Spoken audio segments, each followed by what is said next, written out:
Now, as you do this, you begin to notice a rather curious change in your general feeling of life. You notice that there ceases to be what I would call an interruption or an interval between your experience and yourself. You see, in our ordinary way of using our minds, the chronic sense of strain, the chronic attempt to think about and make sense of what we are feeling, is what we call our ego. If you say, I experience my own existence, I am aware constantly of a knower behind and receiving all that is known, then you get this chronic sensation of there being an I, a self, who has all these experiences, and that I or self is what we call the ego.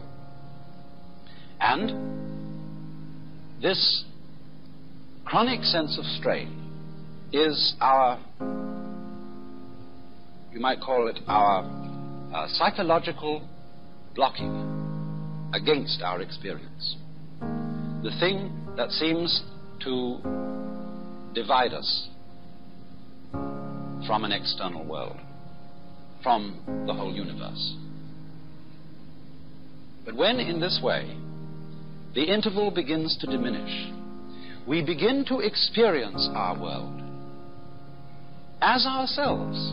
There is no interval, there is no interruption between the knower and the known. Just as when we are completely absorbed listening to music or dancing to music, we are not aware of our separation from it. We go right with it. And so, in the same way, when the mind responds instantly to what the senses bring, it seems almost as if the mind and what it experiences were one and the same. Now, in a way, of course, this is actually true. We can understand this theoretically, but we don't ordinarily really feel it. For example, you know the old saying, if a tree falls in a forest with nobody listening to it, will there be any noise? Perhaps you know the limericks in which this problem is posed. There was a young man who said, God, I find it exceedingly odd that a tree, as a tree, simply ceases to be when there's no one around in the quad. And the answer was, young man, your astonishment's odd. I'm always around in the quad, so the tree, as a tree, never ceases to be since observed by yours faithfully, God. But this is a great philosophical puzzle for the Western world. Does what we know depend on there being a knower? Now, in a way, obviously, it does. Because when a tree falls in the forest, it certainly makes vibrations in the air. But those vibrations in the air do not become noise unless they vibrate an eardrum. So, in the same way, the light from the sun does not become light unless it falls on an eye, an eyeball. And two, we could say the external world is full of hard things. But nothing is hard except in relation to the soft surface of the human skin. Nothing is heavy except in relation to human muscles. So if there is not a human organism, the world does not appear to us at all as having any of the characteristics which we attach to an external world. In other words, we could say, the sun is light, but only because of eyes. Rocks are hard, but only because of soft fingers. Falling rocks are noisy, but only because of sensitive human ears. We cannot form any idea at all of what the world would be like without an observing mind.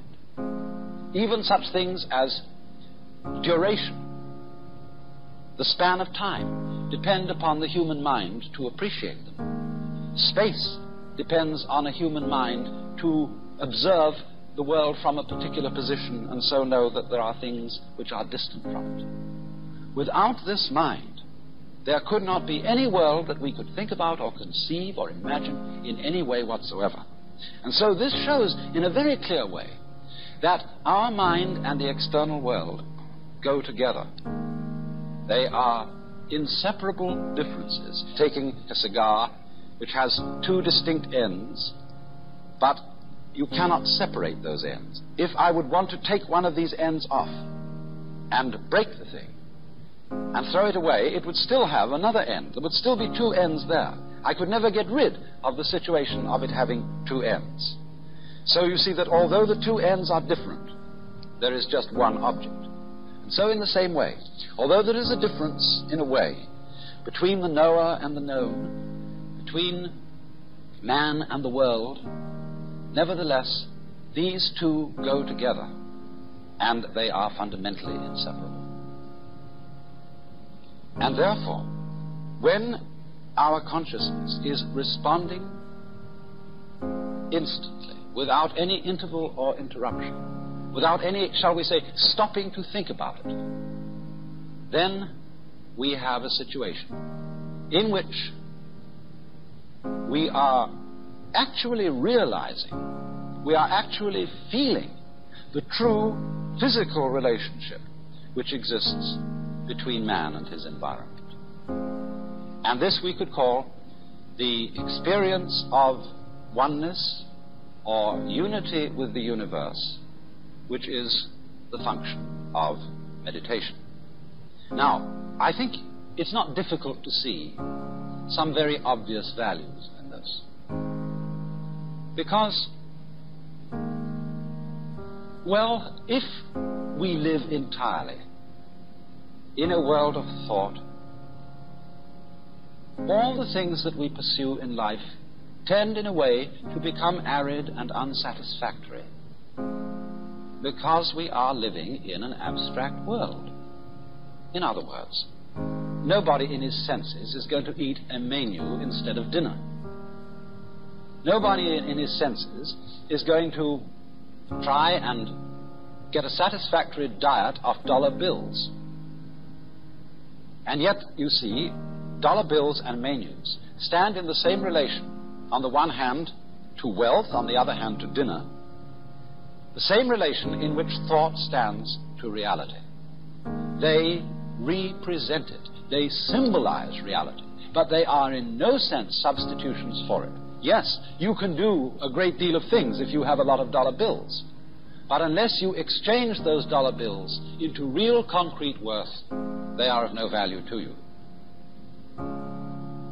And so in the same way, if we try to live in the world of pure thought, we begin to feel a strange, unsatisfactory quality to the world. And this living in pure thought is not something that is only done by, professors and intellectuals and thinking people. Perfectly ordinary people often live in the world of pure thought. As, for example, when we pursue certain goals in life, when we say, I want to be successful, I want to be happy, these are really abstractions. Because supposing you become enormously wealthy and you're able to afford 3 cars and 6 houses, you can't drive in 3 cars at once. You can't live in 6 houses at once. You have a symbol, which we call prestige, of your status. But that is an abstract symbol. You can't eat prestige. You can't eat success. And so, to overcome that kind of beguilement by the fantasies of thought, not thinking is an important adjunct to thought. To be able, every so often, to cease the hubbub going on inside one's head and to let talking to oneself stop and come to stillness. You needn't, of course, sit in the meditation posture to do it. This is simply the way it's done by Buddhists, Hindus. You could walk, you could sit in the ordinary way, you could lie in the bathtub and do it. You can lie on your back in bed before you get up in the morning and do it. Just let your mind alone and stop trying to make sense of the world, so that there is really something to think about other than thought itself. It's like if we wrote books about nothing but books. This is, I'm afraid, what a great deal of scholarship is. Books about books about books. So in this way, through meditation, we come to that kind of profound peace which is exhibited in the faces of the Buddhas. I remember particularly some words by Lafcadio Hearn, in which he gives a marvelous description of the whole attitude which these faces represent. Each eidolon shaped by human faith remains the shell of a truth eternally divine, and even the shell itself may hold a ghostly power. The soft serenity, the passionless tenderness of these Buddha faces might yet give peace of soul to a West weary of creeds transformed into conventions, eager for the coming of another teacher to proclaim, I have the same feeling for the high as for the low, for the moral as for the immoral, for the depraved as for the virtuous, for those holding sectarian views and false opinions, as for those whose beliefs are good and